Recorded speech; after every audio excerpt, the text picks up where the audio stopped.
श्रीकृष्णाय परब्रह्मणे नमः। श्रीमद्भगवद्गीता ध्यानश्लोकाः।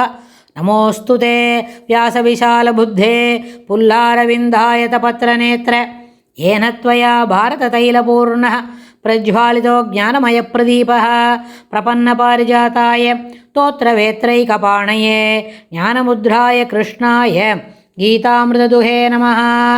सर्वोपनिषदो गावो दोक्ता गोपालनन्दनः पार्थो वत्सत्सुधीर्भोक्ता दुक्तं गीतामृतं महत्।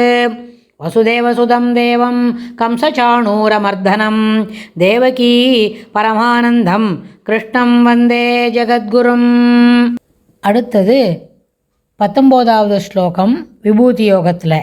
ஸ்ரீ பகவானுவாச்ச ஹந்ததே கதைஷ்யாமி திவ்யாஹ்யாத்மவிபூதயः பிராதான்யதः குருஸ்ரேஷ்ட நாஸ்தியந்தோ விஸ்தரஸ்ய மே.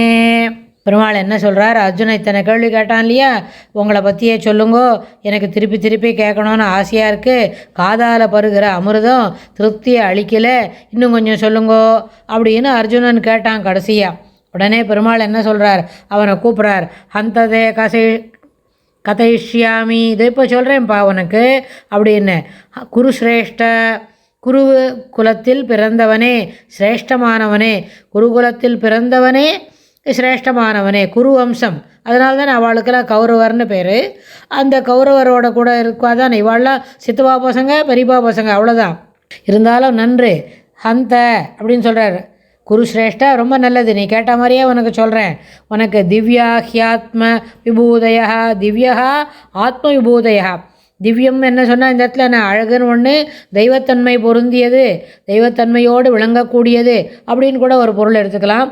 ஆத்ம விபூதயா அப்படின்னா ஆத்மனா தன்னை பற்றி, என்னுடைய விபூதிகளை அதில் முக்கியமானவற்றை உனக்கு சொல்கின்றேன், பிராதான்யதா எடுத்து சொல்லி உனக்கு விவரமாக கூறுகிறேன், விளக்குகிறேன் அப்படின்னு சொல்கிறார். அடுத்தது, என்னுடைய விபூதிகளின் விஸ்தாரம் விரிவுக்கு அப்பாற்பட்டது.